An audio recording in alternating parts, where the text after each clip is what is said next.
Hello everyone, it's Dylan from Yugioh Everything and welcome to our first ever vlog video. We are on our way to New York City Comic-Con. You have the vinyl, there it is right there. Yeah, look at it. I haven't peeled the sticker off yet, but there it is. Beautiful, and more importantly, a Yu-Gi-Oh art exhibit which is going to be taking place 4 to 9 right across from where Comic-Con is. So I'm gonna spend a pretty penny, but I'm excited. It's gonna be amazing. Yeah, it's gonna be great. Please. So we're in New York City. We're walking to the Javits Center. Let's go. It's raining. It's windy. I did not bring a poncho. I did not bring a hood. They were selling $5 ponchos at the station. I was too stubborn to buy one. Meanwhile, I'm gonna spend $700 on Yu-Gi-Oh art in like 3 hours. All right, let's keep it going.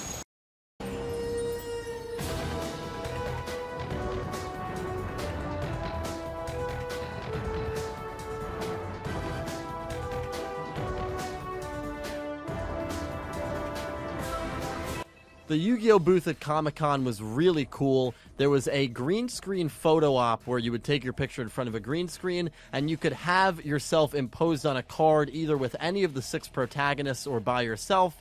I picked myself with Playmaker, not really sure why. Playmaker's not my favorite Yu-Gi-Oh protagonist, just kind of in honor of Reign's ending, and Nick T picked, of course, the king of games himself, Yugimoto. There was a lot of cool things going on at this booth. There was a bit of a line where you could buy a bunch of different card packs. You could buy Legacy of the Duelist for the Switch, and you could also buy a Comic-Con exclusive poster, a beautiful Blue Eyes Ultimate Dragon poster that you can see on screen here. I decided to buy that along with a t-shirt that has the same design on it. So all in all, it was a really cool experience at Comic-Con. We also walked around. There were some beautiful to-scale Gundam suits, or I imagine they're to scale.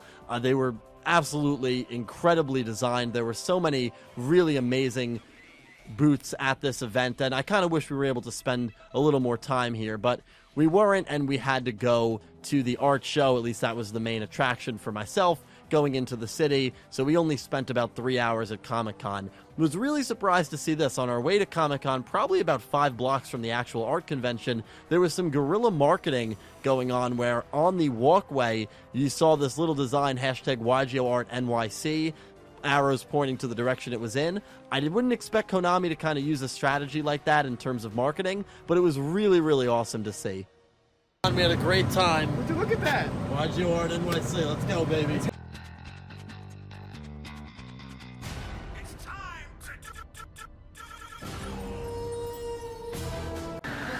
We're about to be there. Just had pizza. You can see the Yu-Gi-Oh sign. I can see people lining up. We're about a half an hour early. Yeah, here we go. You ready? Let's do it. And the moment was finally upon us. We were in line, ready to enter. We were waiting in line in the drizzling rain for about 30 minutes. Absolutely worth it. And at 4 o'clock p.m., the doors opened up, and what was inside those doors, guys, was amazing. Absolute masterpieces of Yu-Gi-Oh art. These pieces right here were my favorites. Dan Mumford did an incredible job depicting Seto Kaiba versus Yugimoto, Blue Eyes White Dragon versus Dark Magician, one of the most famous rivalries in not just Yu-Gi-Oh, but I would say in all of anime. And they had this print in an illuminated 3x4 frame that looked absolutely breathtaking. I mean, it was one of those things that pictures or a video will not do it justice. Being in its presence was amazing. And of course, they had smaller prints that you could buy. I looked at the pricing. A lot of these, if you wanted them framed, were in the few $100 range.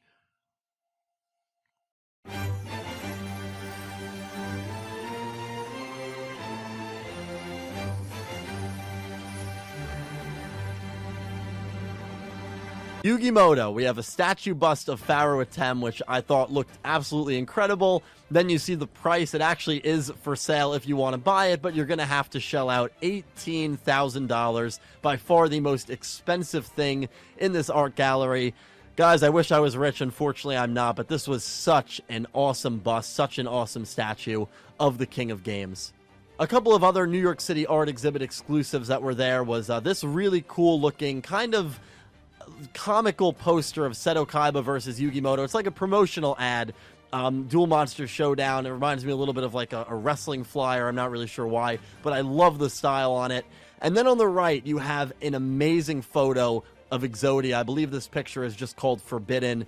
It's scary, it's terrifying, and the more closer you approach this photo, just the creepier it looked, the actual like skeleton behind the Exodia face. It was really, really awesome to see and witness in person. And again, easily my favorite. It's the thumbnail, or at least the render that Sam Stardust Nobody used for the thumbnail. This picture I probably stared at for about probably like 10 minutes of the entire hour and a half that I was there. I mean, it was easily and there were so many good pieces of work. So to say this is my favorite really does carry a lot of weight behind it because of the amount of incredible art that was there. But again, just kind of to scale. I mean, I'm a 6'1" guy. I'm a pretty tall dude, and you can see how massive this print is, and the illumination frame just made it look absolutely flawless. Something that you absolutely should see in real life if you have the chance to.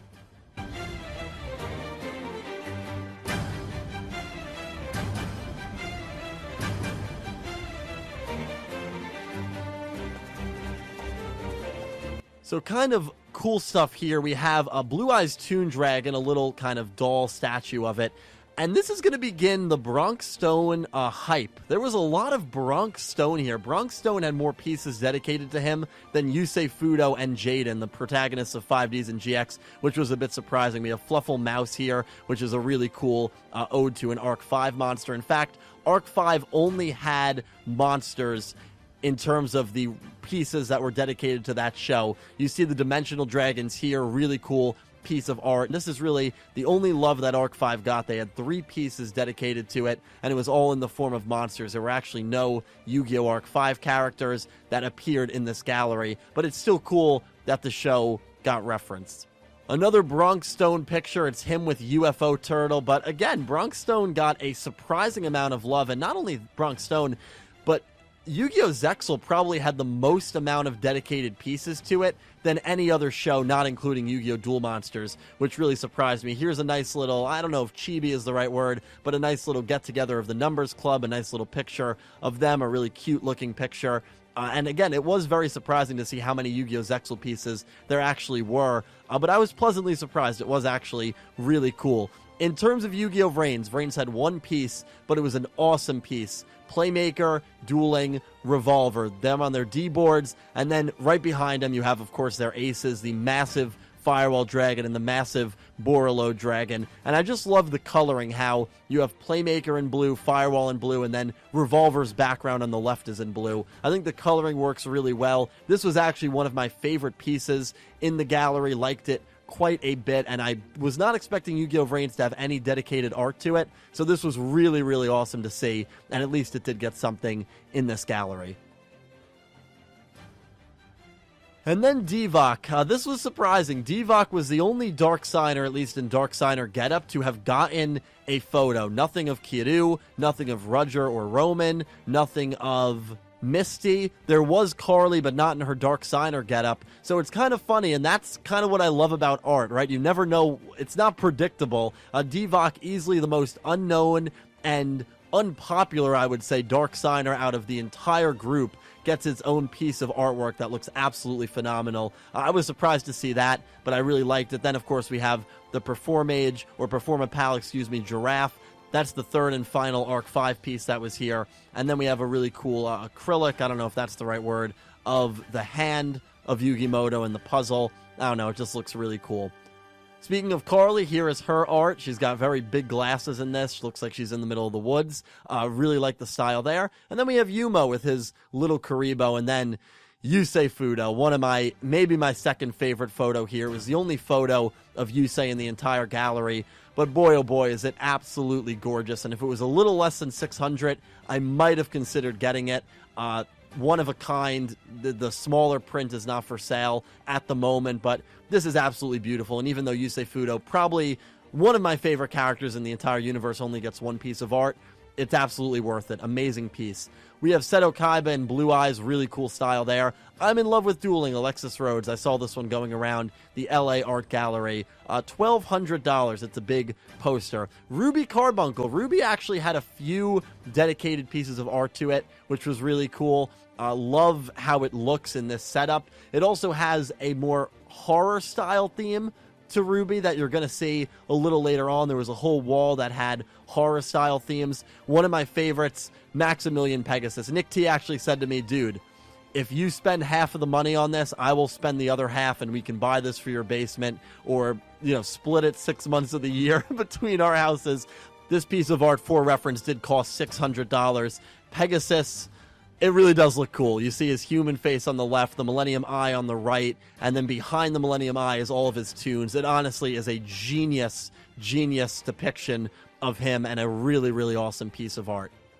Now moving along to the more horror style, I think of like Tim Burton, Nightmare Before Christmas style. You see Kiwi Magician and Dark Magician Girl. It's the same artist in the style. If you wanted any Yu-Gi-Oh! Halloween spooky mashups, then this was the wall for you, because you had the two Magician Girls and you had the twins, Luna and Leo. This was all done by the same artists, so it was cool that the twins did get some love. Now, I looked for Aki. Unfortunately, Aki and Jack Atlas, if I remember correctly, did not get any pieces of art inspired to them. If Aki got a piece of art, I might have shelled out a crazy amount of money on it, but unfortunately there was none. But it was still cool to see Yusei and at least the twins get a piece, even though the twins' art piece is in this style. And then we have a very creepy version of Yugi. I believe this piece was called Scary Yugi. I think that's actually what the title of it was. And as you can see, he does look pretty creepy. And what I loved about this, it's something that I did not even notice right away, is this is actually done, the coloring of it was done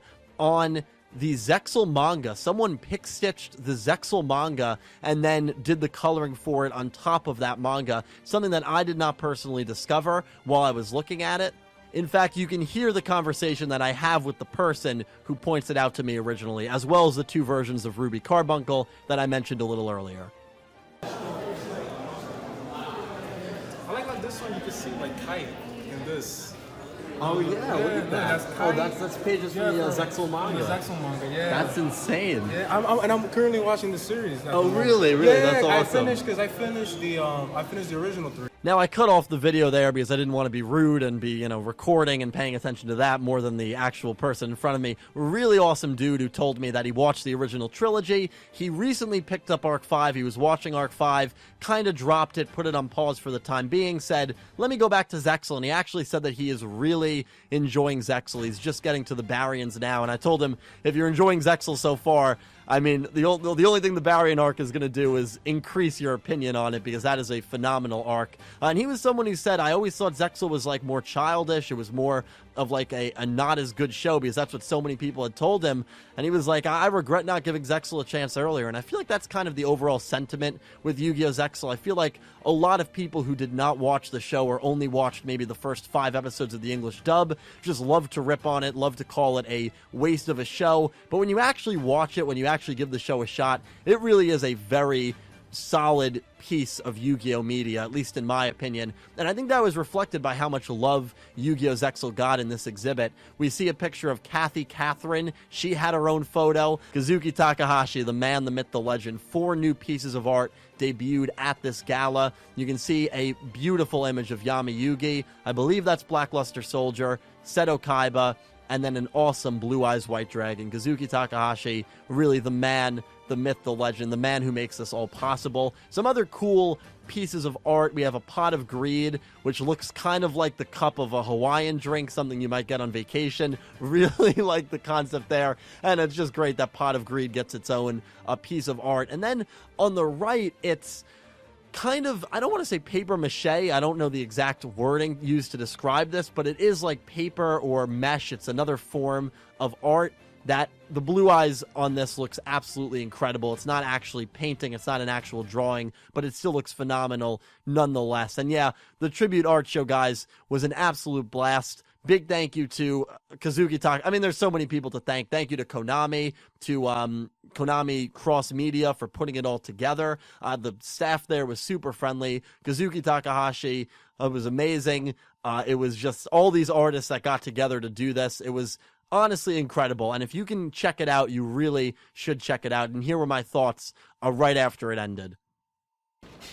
All right, well, we're done at the Yu-Gi-Oh! Art Show. Wrap.